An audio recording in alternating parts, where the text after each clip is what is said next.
The southeastern U.S. shoreline is keeping vigil tonight, watching Hurricane Dorian plow north not far offshore. The storm is packing winds of 105 miles an hour, down sharply from its force when it blasted the northern Bahamas.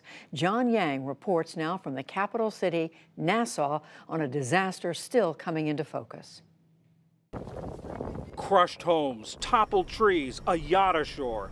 Plane parts strewn around what was the Grand Bahama Airport. Wreckage in the wake of Hurricane Dorian, scenes that one official called apocalyptic. As the storm churns away from the Bahamas, survivors face a humanitarian crisis. Marvin Hanlon Dames is the Bahamian National Security Minister. We're now in that stage where we're beginning now to get on the ground, get our people in the right places, and begin to focus on the needs and the concerns of those persons in distress. So far, the rescue effort includes more than 600 police and Marines deployed across hard-hit Grand Bahama Island. The U.S. Coast Guard is assisting around the equally devastated Abaco Island. The Red Cross says more than 13,000 homes on the two islands, 45% of the total, have been severely damaged or destroyed. Sandra Cook's family was trapped in their home for 17 hours. All of my family lives in Marsh Harbor, and everybody lost everything. None of them have a home to live in or anything like that. It's terrible. Meanwhile, Dorian's wind speeds continue to drop as it swirls north off the U.S. eastern seaboard. It began to lash the Florida coastline today and is on track to continue past the Carolinas, perhaps making landfall along the North Carolina coast by Friday. The storm announced its arrival near Jacksonville, Florida, with whipping winds and crashing waves. Mayor Lenny Curry urged people to stay vigilant. I understand people are tired. We've been watching this storm for almost a week.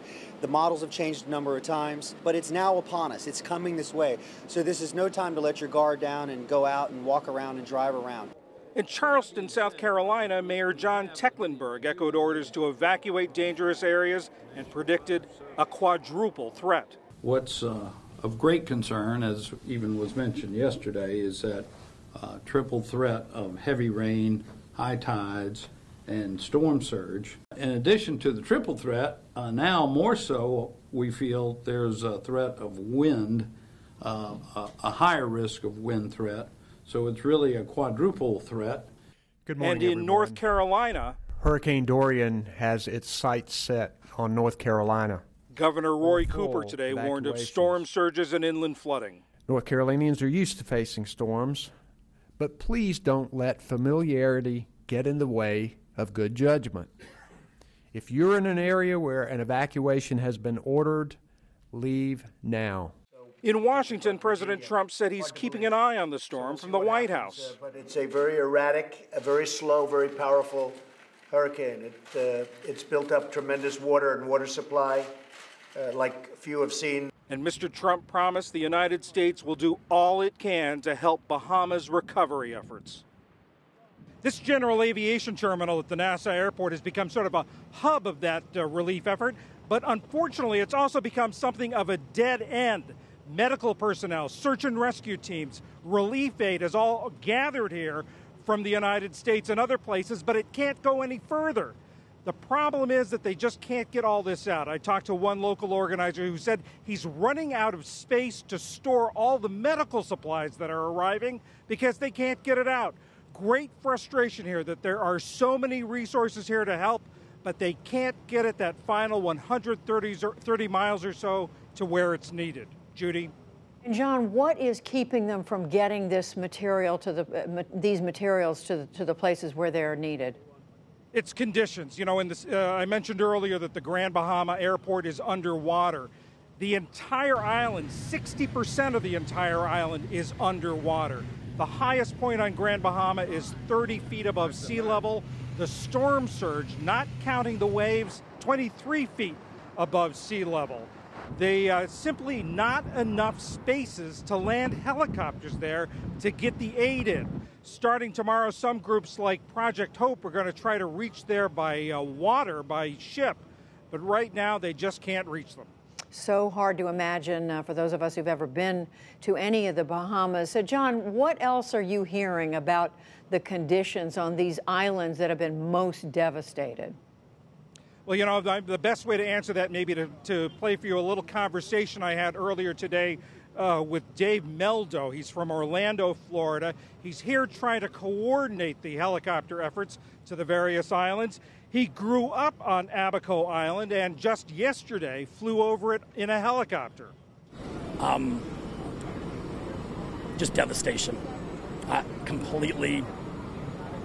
I didn't recognize that. I didn't even know the islands I was flying over, and I've been living here and coming here my whole life.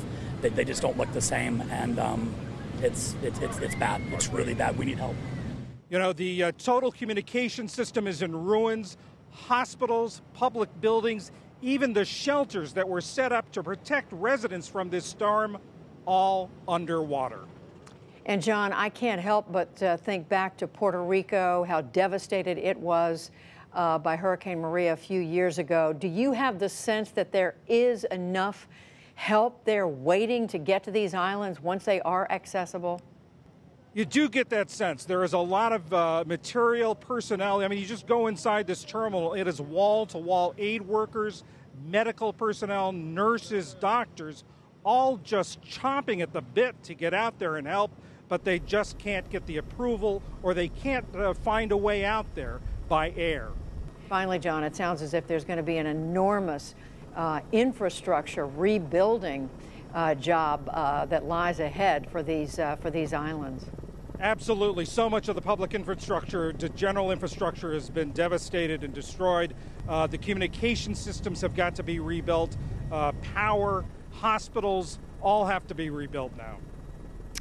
John Yang, such a terrible story. We're so glad you're there for us. John Yang reporting from Nassau in the Bahamas.